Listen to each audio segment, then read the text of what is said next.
We're super excited to be here. I'm here with Isaac Miller. Hi, Isaac. Hi. Isaac is the founder of the Daily Archetype, and I'm going to just introduce you to everyone so they can get to know you a little bit better. In the early 2000s, Isaac was trained as a Pentecostal preacher. You didn't tell me that. Now you know. And after that spiritual side was taken to the extreme, he mostly departed that path and became a successful financial services entrepreneur. Eventually, the materialistic path was taken to the extreme. In 2017, before he knew what he was doing, Isaac decided to unite the opposites, spirit and matter.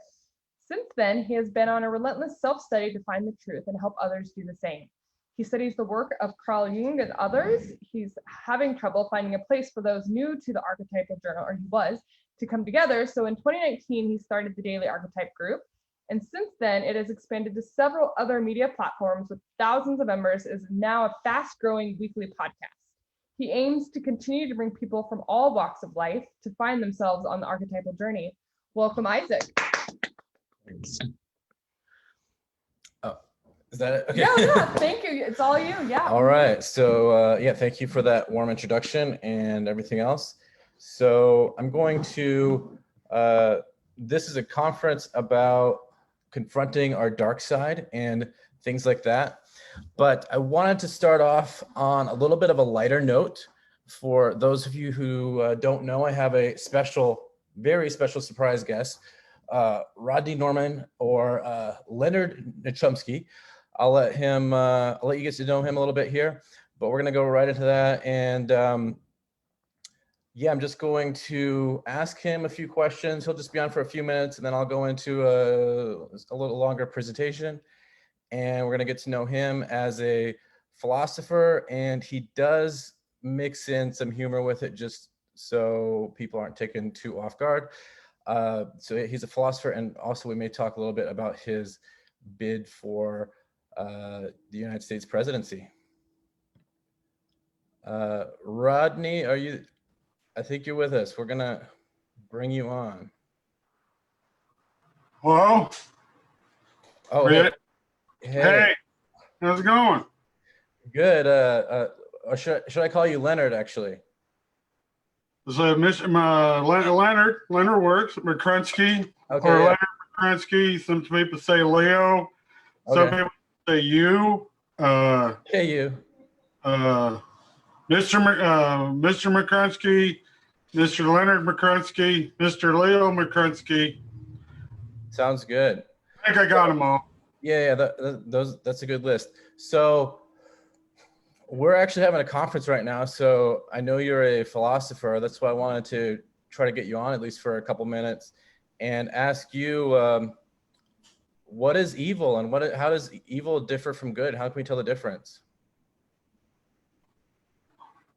Well, if it feels good, it's good. If it feels really, really good, it's probably evil. Yeah. I mean, that's a pretty good definition. That is, yeah. No, evil's, a lot of people want to say that, evil, morality, they're subjective. That they're, it depends on you, the person, how you perceive it. And I'd just like to say that people who think this way are evil. Yeah.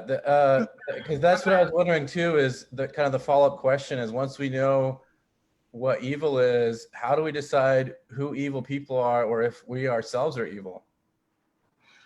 Well, trying to determine who's all evil and who's not evil. Well, first of all, we're all evil. We all got some evil in us, and it's just to what degree that we're entertaining evil is the issue.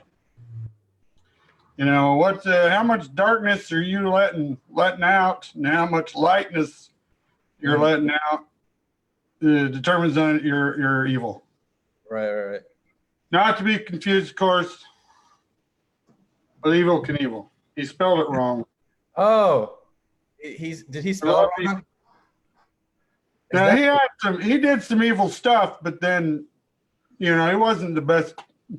Or he was an ornery. He's kind of an ornery sort.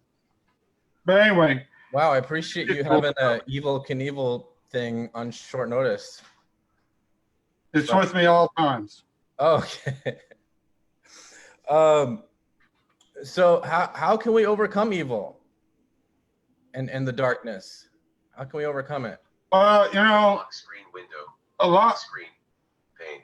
Flick up to move to new Wonder- notification from mail. What did Rodney I just Norman. do? Reminder. Date. I don't know what happened there. Okay, so the Sounds way like we, your computer has an evil spirit in it. yeah, Solara's birthday. I didn't even know this thing worked. Birthday, October 18, What's 2020. going all on? day. That evil computer has a lot to tell you. See, that's evil. Evil's always trying to stop light. So obviously, Yeah, what yeah. I'm going to say is profound. Right. No. The way we avoid the evils, well, a lot of it is just when we surrender the ego, when we surrender ourselves, when we stop our desires, because it's our desires are what leads us towards doing evil stuff. Right. You're always trying to take, you're always trying to get stuff from other people, and you're forcing your will on other people, and that's the evil. So if you stop doing that, well, then you stop being evil. Mm. And then you start enjoying, herbal teas and Yeah. sage more often. So that's a good introduction, especially for this conference. And I want to talk just for a couple minutes about your very important message of hope and overcoming things, because the election's only in a couple weeks and you're running for president. So we want to ask you a couple questions, or if you could just tell us more about your presidential campaign and how that's going. It's going great. A lot. You have to write me in because I'm not what you call a self-starter. So if you really got to be. That's what I say. People who want me to be president really want me to be president because they go the extra mile to not only remember who I am, but actually write my name. Right. Spell it all the way out. Yeah. That's right. But our first and most important thing is we want to legalize all the marijuanas. Okay. Mostly just to get all the people that like marijuana to shut up. Right. That's a good plan, and that's got to be part of overcoming evil too, or overcoming the darkness. Is if everybody will just have some marijuana, then that might help them, or at least some people. Whatever, as long as you're not stealing it from somebody. Yeah, stealing can be evil and dark. Unless, of course, you're stealing it from a drug dealer who's an evil person, and then you're. I think we're getting into some, a bit of a moral quandary right there. Yeah, that's pretty. Like deep. if you still, you get what I'm saying. Mostly, I want to run for president because I need the job. Oh yeah. I could use a cash flow. Yeah. All these other people running for president, they got platforms, they got things they want to accomplish. Yeah. You just need a job. I just want to be able to cover my cable bill. That's it. All right. So how are you going to overcome the darkness and evil as president? Well, there's a lot of darkness floating around in Washington. Yeah. And the way you combat evil is you just don't participate. The contention. That's the thing people don't realize. Contention, it's the evil spirit right there. It's evil when you contend. Now, that's not saying you don't stand up for what's right, but just being contentious to be contentious. I'm not into contention. So, I'll listen to people, hear what they have to say. Sometimes the best way to stop doing something is just keep listening to someone, keep them talking, because when they keep yapping and talking, then they're not doing anything else. And then you keep them from doing stupid stuff. All right, Leonard, Rodney. So like I said, we just want to have you on for a few minutes and get that introduction to you. You want to tell people how they can find you before we let you go here in just a minute? Just Rodney Norman, comedian. It's the other fellow. Yeah. And I get all my mail through that guy. So just type that in and I'll pop up. It's everywhere. Everywhere on the Google and the Facebook and all those things. All right. Yeah. All right. Rodney, well, again, we appreciate having you with us, and we can't wait until you're a new president in a couple weeks. Hell the chief. All Hell right. the chief. Hell the Thank chief. you. Thank you, Rodney. Pleasure. All right. Thanks a lot. Bye. Take care. All right. Go ahead. Do your Okay. thing. Still on here. Just speak it. Yeah. Okay. All right. So that was Rodney, and I wanted to bring him on for a little bit before my presentation because we've been talking about such dark things, and sometimes laughter is good medicine for the soul. So I thought that would be a good help and an intro for a few minutes. I actually have my own presentation. Some slides to bring up. 1 second. You didn't put them on Facebook. Slideshow. There it is.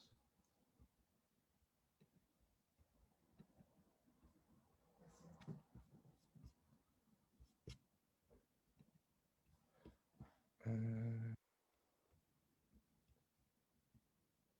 still not sharing it. You have to share it. Present.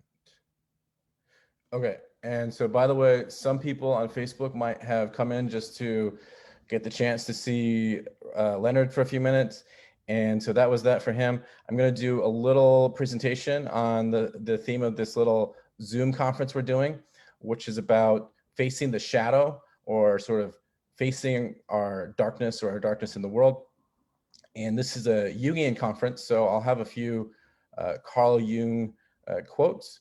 So one of them that I like to often bring up, and this brings to mind the aspect of how sometimes we overthink and we'll even over-intuit because we want to repress the feeling side or the sensing side, because that's our side that can feel hurt. But so Carl Jung said, emotions are the center source of all becoming consciousness. There can be no transforming of darkness into light, and apathy into movement without emotion. So that's, I think, sometimes why the Jungian themes have to fit inside of stories, is because they are very hard to understand just in a very straightforward textbook kind of way. This is from a little quote from Edward Edinger. He was a big time Jungian analyst in the 20th century, kind of picked up the torch for a while. But he said, confronting the shadow means to stop blaming others. And that's, I think, a big part of it too, is, and it's almost like a stoic thing in that we can only change ourselves. And as we change ourselves, we change the world. And then that helps to transform ourselves and the world.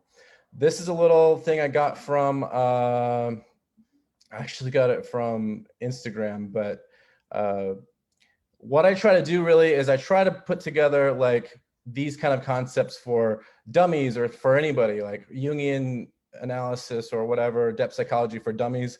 So this really helps.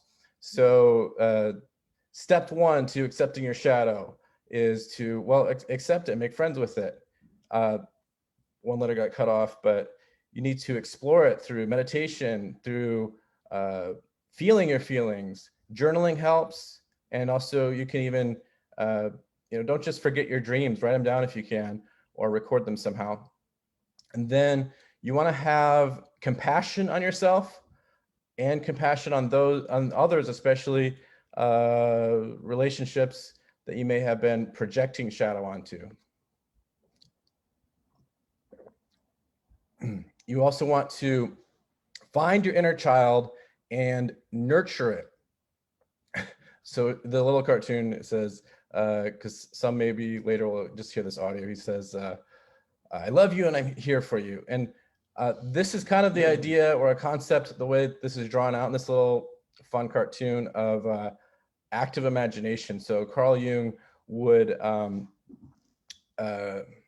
rather than just talking to himself or rather than just writing things down, he would project out and converse with fantasy characters. And that was the birth of the Red Book, which then became, and that was sort of like his own personal alchemy before he even really discovered alchemy. And that sprung up everything else that he wrote off of, really became Jungian psychology. And so then I guess the final step would be to believe that you are good and you're worthy. And so I brought up this too, just because it kind of reminded me of the JAMP method that you've been hearing a lot about, which, you know, you've got to often confront your dark side or your trauma or your bad memories with affirmation and good thoughts. Now, this is another little quote: to confront a person with a shadow is to show him his own light.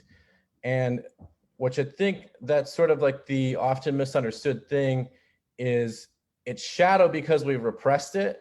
But if we confront it, we realize it's not a horrible thing. I was actually talking to Karen the other day, and we were talking about freedom. And I think the best and most important freedom that we often forget about is the inner freedom that comes from just being able to take control of ourselves, take control of our lives, take control of our emotion and our trauma and everything else. And so that's why it's important to remember people like Viktor Frankl, who's got this quote here: he who would give light must endure burning, who was a Holocaust survivor, and he survived the Holocaust not just by chance, but he really memorized the manuscript for his book, Man's Search for Meaning, while he was going through the concentration camp experience. A little quote from Carl Jung: good does not become better by being exaggerated, but worse. And a small evil becomes a big one through being disregarded and repressed. The shadow is very much a part of human nature, and it is only at night there are no shadows. So it's a lot about confronting our dark side for just what it is.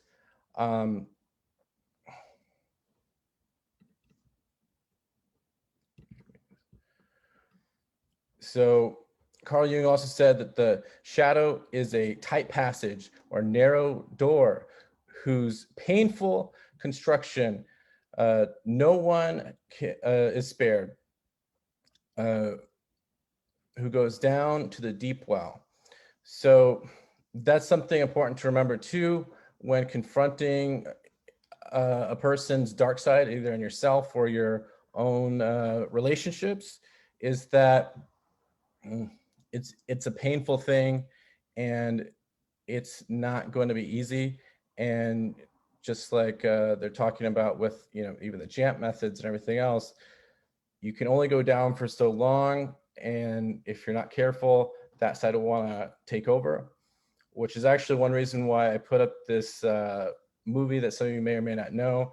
But some people, or sometimes if we're not careful and we don't deal with it, it's almost like the dragon that becomes bigger, or in the case of certain characters like Dr. Jekyll, Mr. Hyde, or Tyler Durden in modern movie Fight Club, the alter ego and the shadow side can take over.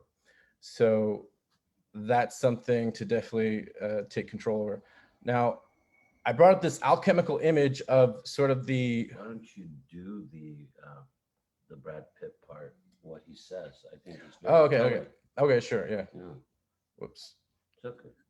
I'm gonna go back because Dr. Lahab, who's here with me, he mentioned an important part of this is, so this is sort of how that the alter ego took over in this movie, Fight Club. which is an important book and movie of the late 20th century, as we started to explore our shadow more in art and literature. And so in this little clip toward the end, which is sort of a spoiler, but it's a 20-plus-year-old movie anyway, but he says, in all the ways you wish you could be, that's me. I look like you want to look, and he's Brad Pitt. So he says that, and I fuck like you want to fuck. I'm smart, I'm capable, and most importantly, I'm free in all the ways you are not. And actually that freedom part is really important, because we repress all these things often, and like, we're not worthy to feel a certain way. We're not worthy to talk to certain people. We're not worthy to have certain conversations. We have to be quiet. And then that side of us will usually get repressed, and that will cause sort of like that alter ego dragon shadow side, that if we don't pay attention to it, it can take over if we're not careful. It's a very eloquent way to define shadow. Yes, it's Don't you think?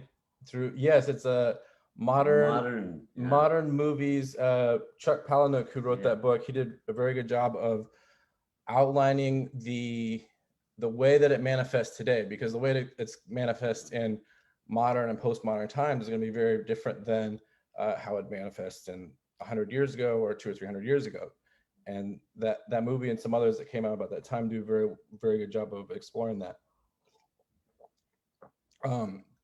Now, one thing I want to talk about too a little bit is how, and this is often where it gets a little confusing, but I think it can start to make sense, is that the shadow has levels that I'll talk about more in a minute. And it also has, it always plays out like a soap opera or a drama, in how that the, and I have an alchemical image here, which is sort of the unified world parents. And if they're unified properly, then they are they can be the good archetype. But if they're not unified properly, they can become the devouring. So the levels of the shadow, you're gonna always deal with it on a personal level.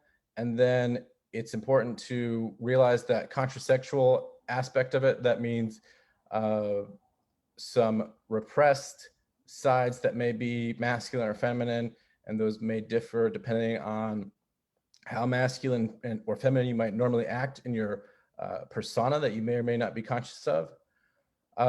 And then I say it acts out on these different levels because mainly you'll see it in your close relationships, or you may not see it, but your partner will see it, or those around you will see it projecting on your close relationships, especially if you have a close romantic relationship, especially longer term ones.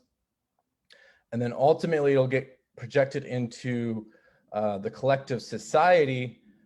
But we'll get into more of that for a bit here in a second. But the tricky thing about the collective society projections is projecting out, and that it's like throwing it away, because there's little that we can do in those projections. Where on the other hand, if we focus on ourselves and focus on our immediate relationships, like our partners and our family and those around us, then we can start to transform the world on the level that we actually have control over. This I don't have time to go into, but this is actually sort of a mandala thing that I had been working on for about 3 years, but although it all came out at once, but it had to do with this concept of conflict and conflict resolution, as I was sort of going down my own path of starting to get into this type of work, this type of literature, which is basically the way that it came together was the idea of who we are, or who an individual is, and then who other people are, and then to what degree that we can or should focus on who's right or wrong, and then to what degree that might change, or there's a lot more to it. But I only bring this up briefly because it was sort of like before I knew what it was years ago, before I heard about Carl Jung or anything, it would kind of come to me in images as I was kind of going through my own sort of transformative experience. And Carl Jung talks a lot about how people will, at those sort of night sea journey period of life, especially, have these sort of mandala images. And I was trying to make sense of it, but it's also, depending on how it's drawn out, it's also a symbol of the unification of the self. It's usually drawn out more of one circle around it, but it'll have to do with a square and circles, or circles within squares. But the idea is, and it'll usually more often have to deal with dividing into four, so like a quaternity, but we don't have time to get all into that. I bring this up quickly because I haven't met anyone else who found Carl Jung the way that I did, but I was reading another book called The Laws of Human Nature by Robert Greene. And this was when I was just on my own personal journey, trying to find answers and looking different ways and different places that I'd never looked before. So I got my hands on this book that just came out now, exactly almost 2 years ago. And and I say he's not exactly Jungian, but he has a few Jungian chapters within this book. And he makes a couple points. He talks about Dr. Jekyll, Mr. Hyde, which is kind of like the ultimate shadow character in literature, especially the modern era. It's very much similar to like Tyler Durden of Fight Club. And then, so he makes a good point that I always highlighted early on in the shadow chapter of The Laws of Human Nature. The solution is not more repression or correctness. We must never alter human nature through enforced niceness. The pitchfork doesn't work, nor is the solution to seek release of our shadow in the group, which is volatile and dangerous. I'll skip down, but through such self-knowledge, we can find a way to interact or integrate the dark side into our consciousness productively and creatively. Thank you. Exploring to the maximum the energies we have naturally possess. One reason too I wanted to mention Robert Greene is because he had a lot of interviews about this chapter especially, and I wanted to bring up this point because there's been a lot of questions during this conference about this type of thing. And one of the things that he does really well, that he realized as he sort of has learned to deal with his own shadow, because people ask Robert Greene, who I recommend everybody at least read that book of his, is he puts his anger into his writing. And so that's really important. If anybody has any creative work, or even if it's just something with a hobby or painting, pottery, any form of writing, put your anger into it in a productive way. Otherwise it can like go into Facebook in unproductive ways and all these other things that you don't want it to go into, or come out in conversations where maybe we'd almost call it a Freudian slip, but really it'll be more like a, I don't know, Facebook shadow slip or something along those lines. This was actually a Facebook post that I made, but I just want to mention this, how that the way to integrate the darkness is that, and why I call my group the Daily Archetype, by the way, is it has to do, there's a lot of reasons, but mainly it has to do with the idea of renewing or renewal, especially renewal of light and consciousness, but that darkness is also always part of it, that there's a renewing aspect to it. And so we all need to accept that light and dark constant renewal aspect. And so the only way to overcome the darkness is to accept it in some way, but also it has to do with what they call in the East ego death, and which is a little bit strange for us in the West, because in the West we talk about having a strong ego. So I think of it sort of like, to unite those is that you, and it's almost like a Christian idea too, of the repentance idea, which is the same thing. You sort of slay the ego, and then it comes back stronger but transformed. And that's the overcoming the ego process. But we need to know our, we need to know our capacity for evil. And the reason I mention this quote here by Bacon, and I wanted to mention this briefly because a lot of people, when you get into shadow work type of things, and even when I would start reading Robert Greene, who would kind of talk about some of these dark side things, is people often don't like to talk about that stuff, or they just want to ignore it and just be like, oh no, positivity, positivity, positivity, positivity. And then they just want to like avoid anything negative, and avoid darkness, avoid all that stuff. And also I mentioned that because Robert Greene's books are often called Machiavellian, and he was largely inspired by Niccolo Machiavelli, which is really important because that's basically understanding the shadow side of culture. Machiavelli was probably the first one who really wrote about how to be deceptive in politics and business and everything else. And so a lot of people will be like, oh, you're a horrible person if you read those kind of books. But, and the reason I bring up this quote by Francis Bacon, who was right after the times of Machiavelli, he said, we are much beholden to Machiavelli and others that write what men do and not what they ought to do.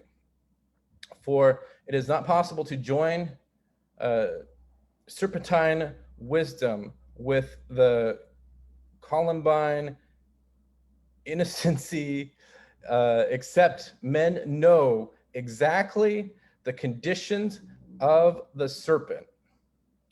His baseness is going upon his belly. His volatility and lubricancy, this is kind of a weird Old English language, his envy, his sting, and the rest. That is all forms of the nature of evil. For without this, virtue lieth open and unfenced.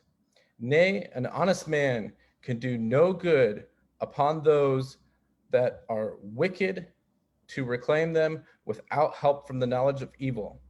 And one thing I was going to mention too is one of the most important works we need to read or hear over and over again. I actually put it on the Daily Archetype podcast a couple weeks ago because it's only about 2 hours of reading. It's a short work that Carl Jung wrote right at sort of the transition from extreme fascism at the end of World War II to extreme communism, totalitarianism going into the Cold War. And so that's called The Undiscovered Self. And he talks a lot in that, as well as the Collected Works, Volume 10, Civilization and Transition, about just this, that we need to have a knowledge of every human capacity towards evil. And because if we don't understand that, then it sneaks up. And then when it sneaks up, we just say, oh, it's just evil's fault, where it's partly our fault for not understanding the capacity for evil and all the ways that it can creep in. And actually, I mentioned this too quickly because this is actually from Oppenheimer, who was part of the project Manhattan Project to bring about the atom bomb and everything else. This is actually like an extra sort of excerpt, like a missing chapter from that book that I mentioned by Robert Greene. But the reason it was important is because in his shadow chapter, he mostly teaches through stories. He tells the story of Watergate and Nixon, just show kind of the split personality that he had, one in the public and one on these tapes that came forward later. But I think the Oppenheimer story actually explores it a little bit better. And he was sort of in this chapter exploring the idea of narcissism, because Oppenheimer was one of the smartest persons ever and very narcissistic. And that led him partly to create the nuclear bomb that has now led to a lot of our problems that we've been dealing with since then. But I mentioned that because people always want to know, okay, once we've realized our dark side, what do we do about it?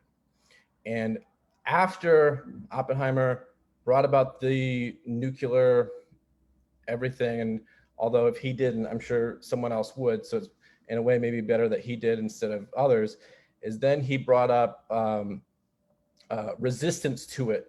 So this quote's a little fuzzy, but it says, we most of all should try to be experts in the worst about ourselves. We should not be astonished to find some evil there that we find so readily around in all others. So it's this shadow concept of what's in ourselves we usually project on others. We should not comfort ourselves that we are just naturally good. In this knowledge of ourselves, of our country, of our civilization itself, there is scope for what is most need, which is courage, humor, like I started this with, and some charity. So that's from Oppenheimer. And he went, and they went on in that chapter to explore how he had this realization that he could begin to empathize, which is how Robert Greene in the book talks about how to overcome, usually to overcome a negative thing, you replace it with a positive thing. And Oppenheimer became very empathetic to become sort of this force for overcoming the negative things in the nuclear culture that he brought about. Now, again, I wanted to mention the levels of this because that's often what is neglected. And now this is really quick, sort of the levels of consciousness. And so every level will have a light and dark side, just like Carl Jung says, I don't have the exact quote, but in Man and His Symbols, how every archetype, and there are many archetypes as there are ideas, but basically every archetype has its beautiful and constructive side and its creative side, but also has the flip side, which is destructive and dark. So all these levels, and this is the outer level that we normally see, we call our individual ego that we think of. And this is, by the way, a few images that I will show from, this is a book, you can see the title at the top. It's a book by Marie-Louise von Franz, who we learned a little bit about in this, this conference. She was one of the main like proteges to Carl Jung. So the outside, and you might even put persona sort of after F. So there's like the individual ego layer, the unconscious in the individual. So that would be like your unconscious thoughts from your own memories or your own day-to-day life. Then group or folk consciousness. So it's going to be different if you're in a particular group of people, whether you're in church, or you call yourself a liberal or conservative or libertarian or anything else, you'll start to get a certain consciousness based on the groups that you're in society and on a local level, which local is probably more in this regional consciousness.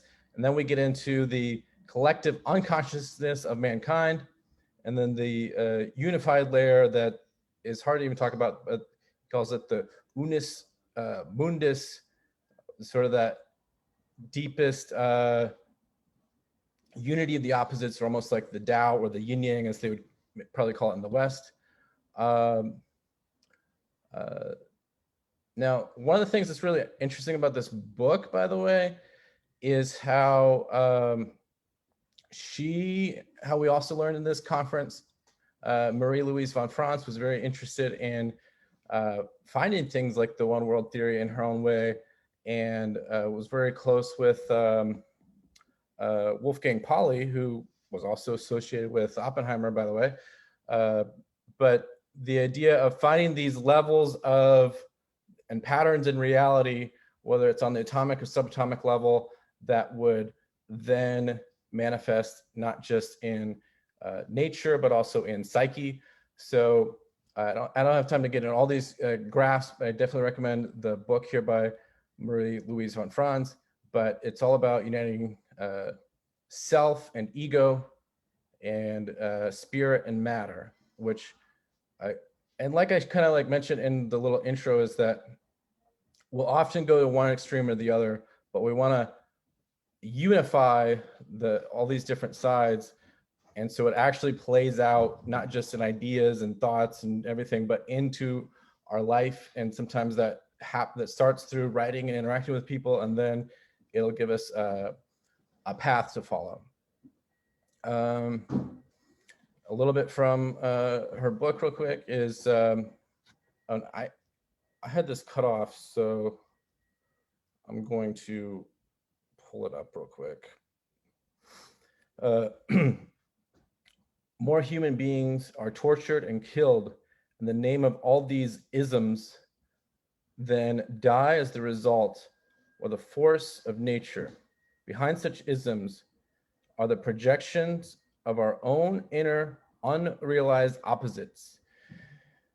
And the isms she's talking about, by the way, are all these that you could call it materialism. She lists a bunch of them here.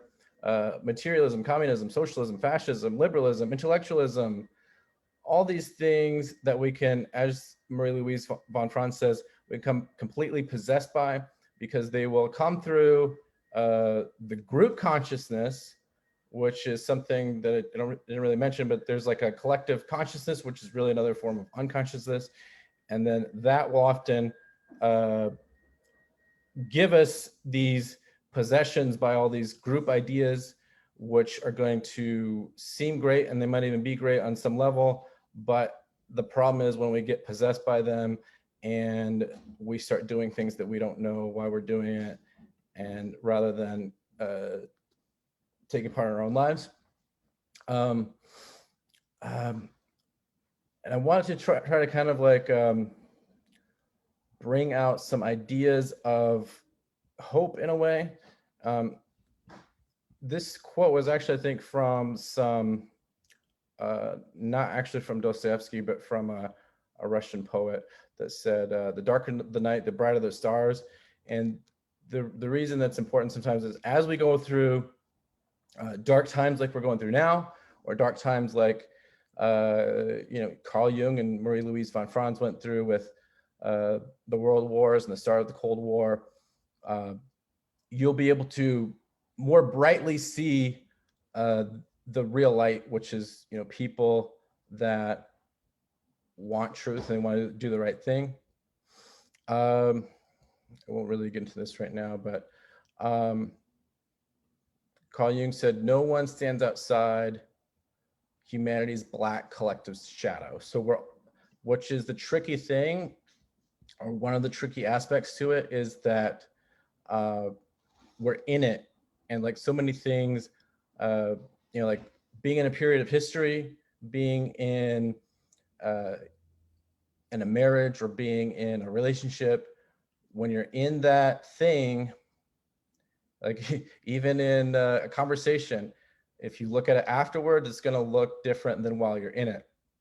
So every single one of us is inside of this black collective shadow, but we need to, and that's sort of this idea of what Jung talked about as the transcendent function, is we need to somehow be able to unite the opposites, which will give us the ability to rise above these things and for a moment maybe see the shadow for what it's worth inside of each of us and inside of the collective to whatever degree. I mentioned this part because it's really important that we don't have fear as we overcome the shadow.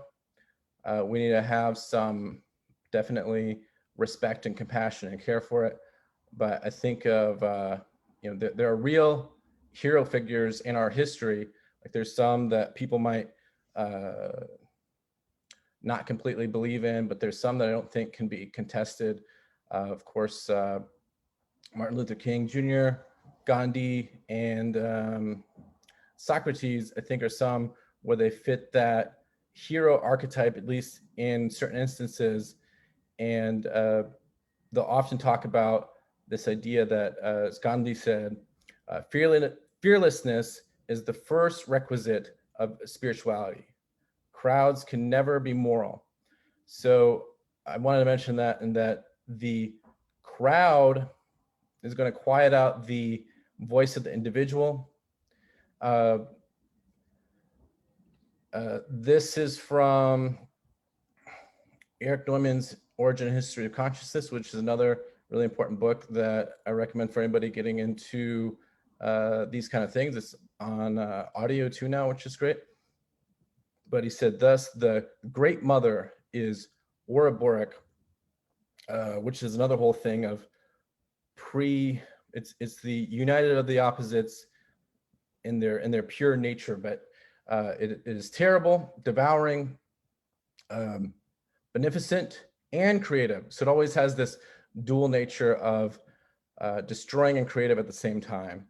A helper, but also alluring and destructive, a maddening enchantress, yet the bringer of wisdom, bastille and divine, voluptuous harlot, and involving virgin, immorality, and the old, eternally young. So that was talking about the great mother, which is sort of the collective. It will have in the collective unconsciousness, which is sort of our deep ancestral pure individuality that we can connect with, that each of us has. It has all the beautiful benefits and creativity, but on the collective consciousness level, where we get into these herd minds and all these isms, as Marie-Louise von Franz pointed out, it can be destructive. But of course, there's good on every level of that, and destruction on every level.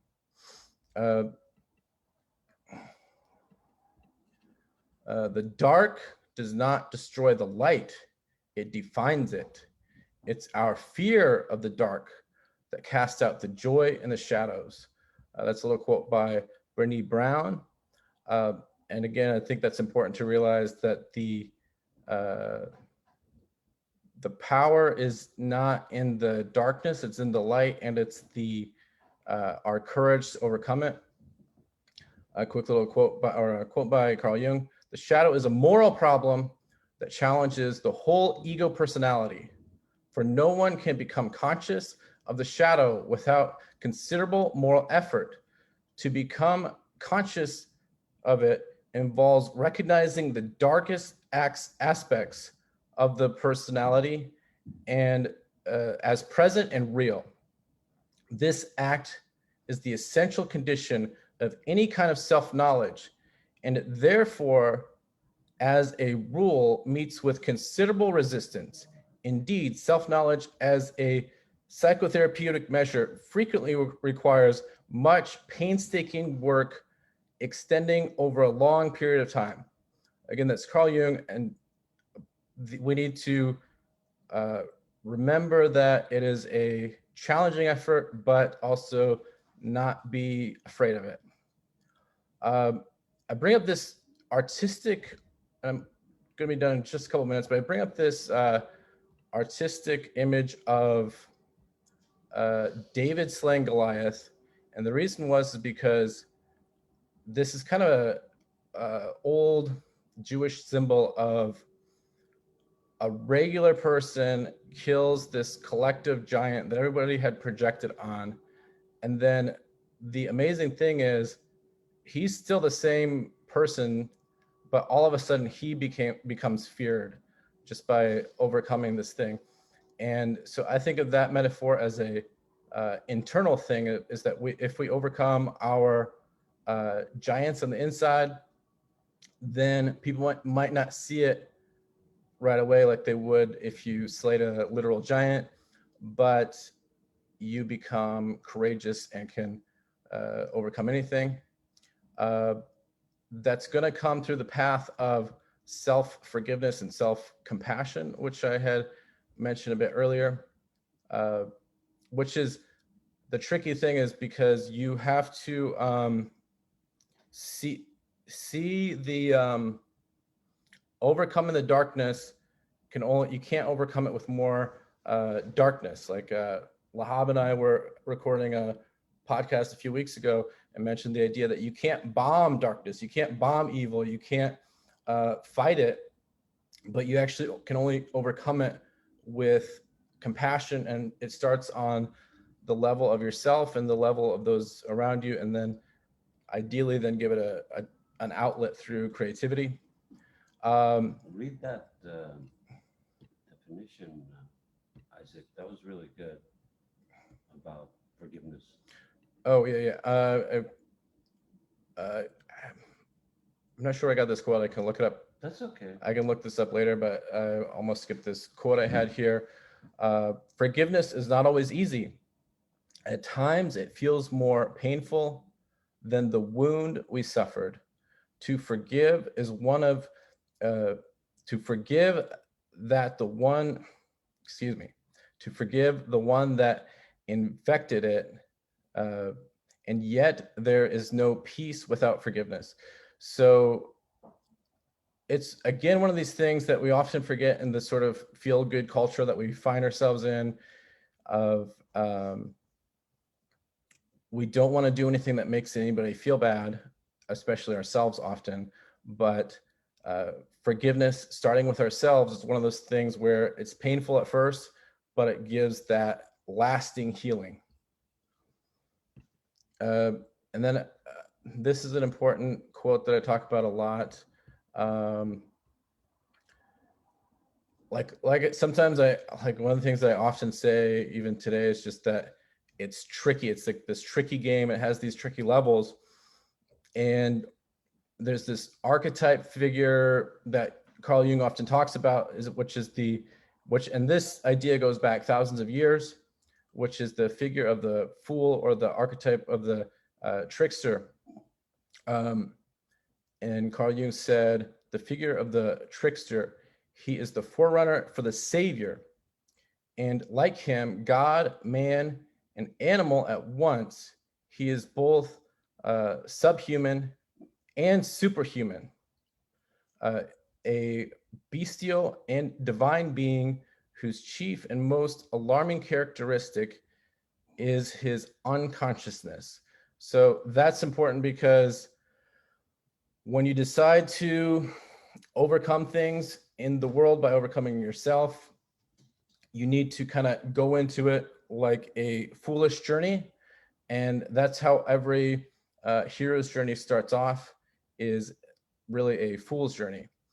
So that's it. I basically wanted to kind of highlight different areas that I've been studying for the last couple of years as I got into this, and somewhat, since this is almost the end of the conference, try to glue together some of these pieces that are hard to put together in a conference like this that's talking about the shadow and some of these really tricky aspects. And that's it. If you guys have anything else to add before we go on to our next thing. Thank you, Isaac. Thank you. Appreciate it, Isaac. Isaac, hi. We do have a question Sure, from sure. Elizabeth. Sure. She says, beautiful presentation, Isaac, comprehensive and powerful. Which book of von Franz's were you referencing? Good question. It's at the top of one of those slides because it has a weird name that I always mix up. It's Projection and Recollection in Jungian Psychology. It's a good book. Yeah, it's and I'm really into audio books, by the way. Gonna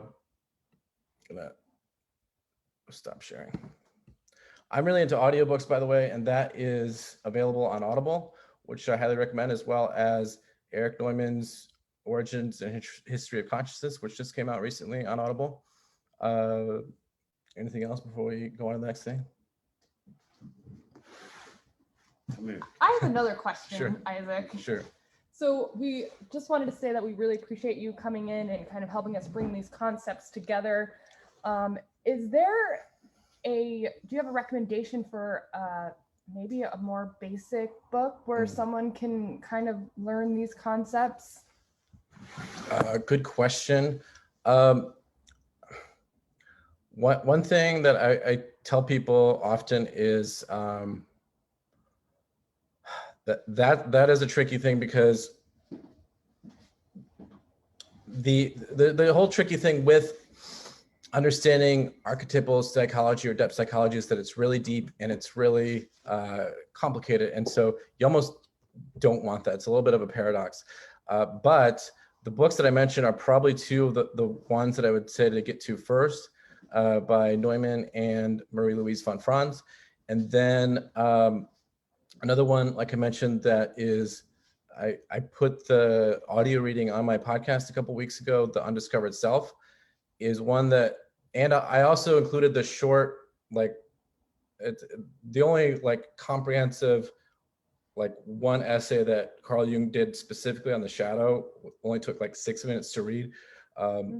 But that's really important. I put that on that as well. And I will say for me that I don't think I would get anywhere with it if I'm just having to like pick up the books and go through it, just because it's like there's a lot of filler and a lot of whatever. So it really helped to get the audio.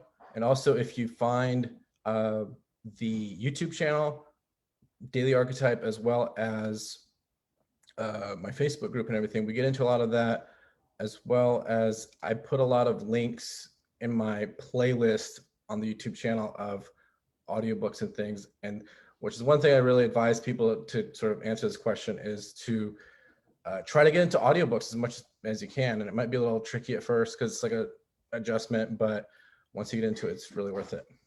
Awesome. Yeah, that sounds very helpful. I mean, it is complicated stuff, and I like the idea of maybe you don't get a basic book, maybe you jump right in, but then you have like a group of people that you can discuss it with and learn from, and kind of help break things down together in a group.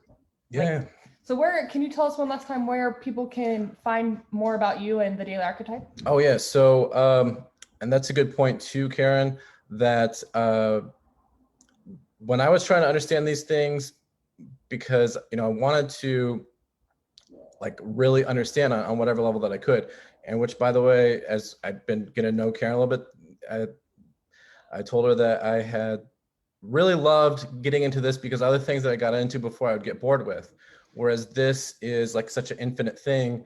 It might take a little extra dabbling at first to kind of start to get the concepts, but then you never get bored with it because it's so infinite. But to your question, just find the Daily Archetype Facebook group and podcast are the main things. And then the reason I mentioned that also is because it really helps if you can have conversations with people, and that helps to kind of put out the ideas as you're getting them. And some of the things that I put in that presentation were from Facebook posts that I made, because that has really helped me to try to not just be like, I got it, but then I got it and I put it into like a little Facebook nugget that I can then have discussions with people about. So yeah, the Facebook group, also the YouTube channel, and the podcast.